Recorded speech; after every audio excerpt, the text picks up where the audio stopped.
You know, I wasn't friends with Karl Malone. I wasn't friends with Kobe. I wasn't friends with Michael Jordan. I wasn't friends with Scottie Pippen. So I didn't really care about them at the time. I was scared of John Stockton because John Stockton never said anything to no one.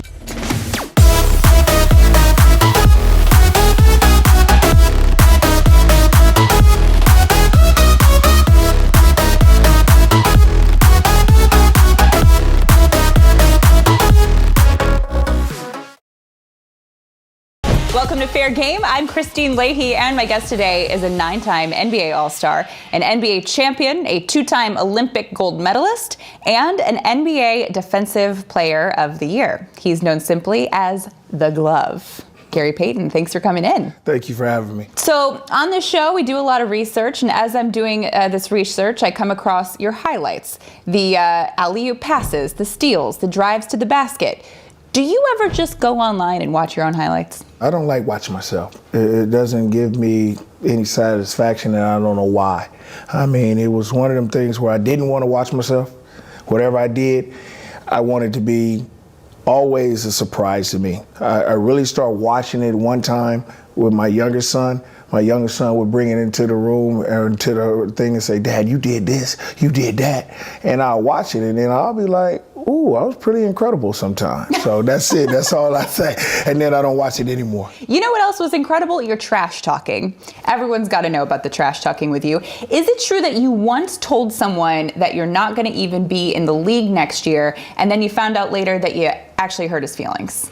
Yeah, I did. You know what? Lamar Odom was the one that I really went at like that, you know, and then I was talking about his mother, and I didn't know his mother had just passed. And I said a lot of bad things to him, and I really regretted that. And he went into the locker room and he told his agent, and his agent, well, my agent was there, and they talked. And my agent came and got me out of my locker room and said that the kid, Lamar was a young kid at the time, and he was very upset and he was very emotional. And I had to go over there and I had to go and apologize, because if I would have knew that his mother had just passed, it would have never been that way. I said a lot, Christine, I said a lot of bad things to a lot of guys, and I hurt a lot of guys' feelings, and that was just me. It wasn't personal. It was just something that to get them out of their game. So nothing was off limits? Nothing was off limits. I never said, I said anything that I wanted to. I talk about your mother, I talk about your father, I talk about your kids, I talk about your wives. Yeah, I'll say anything to get them mad. And during that time, we weren't as personal as these kids are now, because they're more close to each other. During our time, we weren't friends. You know, I wasn't friends with Karl Malone. I wasn't friends with Kobe. I wasn't friends with Michael Jordan. I wasn't friends with Scottie Pippen. So I didn't really care about them at the time. But as we got older and then we got younger and got out of basketball, we became really, really tight friends. But during that time, it was all men for themselves during that time. But I would research guys that I think I was going to go at night, because I always had one guy that I was going to go at every night. It was always my guy. And then the other persons, they didn't go at me because the coach always told them, leave Gary alone. We don't want to get him stirred up. Yeah, no. But I was always going at the rookies. Every rookie that would come in there, I would have to introduce him to the NBA. Oh, wow. Welcome to the NBA. Welcome to the NBA. So wait, would you research them in the other way too? Like you'd go and try to find what their weaknesses might be? No, I didn't do that, because I had a lot of dialogue for that. Had a lot of dialogue for anything to go at them. But I just didn't want to overstep my boundaries about things that was personal. Who was the most scared of you? Well, Jason Kidd, who I raised, was really, really scared of me. You know, and then Steve Francis might have been like that. You know, I think Stephon Marbury, I don't know. Stephon Marbury was scared of you? I don't know, because when I went at guys, it was different. Christine, you got to understand, when they were young, you don't know what they do, because they might go back and tell somebody, man, I don't want to go at GP today. I might not do that, but that's a scary moment. I was scared of John Stockton. Wait a minute. So now that you bring up John Stockton, you said that he was the one guy you just could not get under his skin. How is that?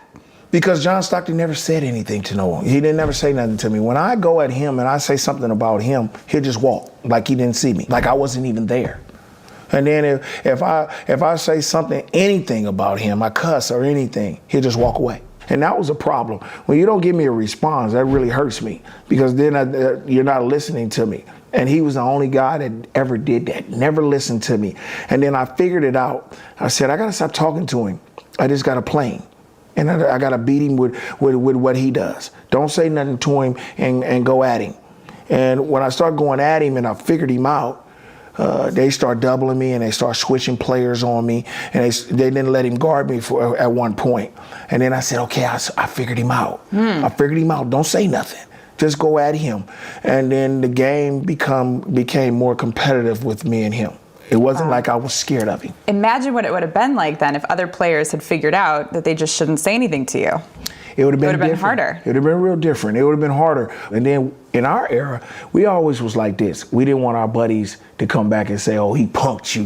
He did that. You know, he did that. So we were into that. We didn't want that to be seen after the game, somebody calling you on your cell phone saying, oh, you just got punked. You ain't from our neighborhood. So that was my big deal, too, that if I can get under somebody's skin. If Twitter had existed when you played, would you be out there trolling guys like Joel Embiid does? No. You know, that's just a waste of time for me to go back. And it's about Twitter and Instagram is about putting yourself out there and making yourself bigger and getting more opportunities and work and stuff for me. That's what that's about. I don't believe Joel Embiid needs work? No.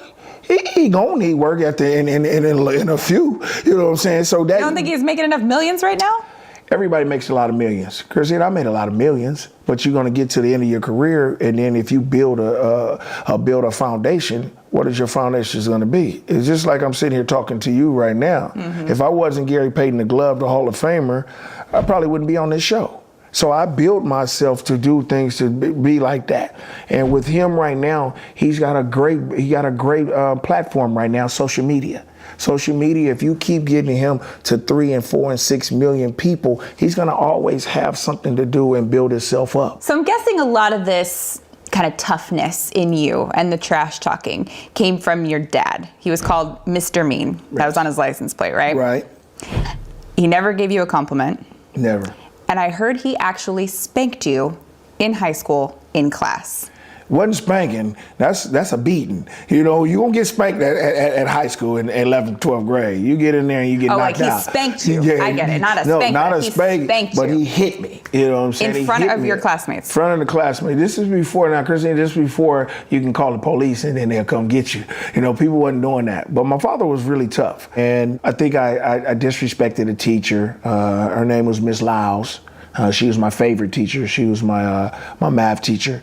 I fronted her in front of all the classmates, and then she sent me out to the office. And she called my father right after that. And so at lunchtime, my father came, and I had her class right after that. And he was in the class when we were sitting there. And it was like, you know, you think you're bigger than, you think you're an adult, you think you're the one. You think you can talk to somebody like that? This is somebody else's mother, just like you have a mom. And then he hit me. You know, and he said, I'm gonna show you how to respect somebody. And when you get that from your father, you know, you learn how to not do things that you ain't supposed to do.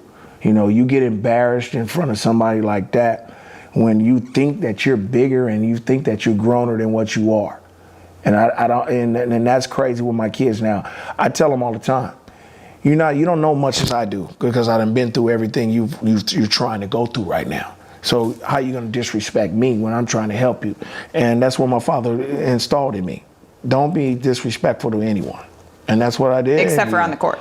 Except on the court. He didn't care about on the court. On the court they're trying to get my job, and I want to keep my job. If a point guard is coming after me, he wants to be the #1 point guard.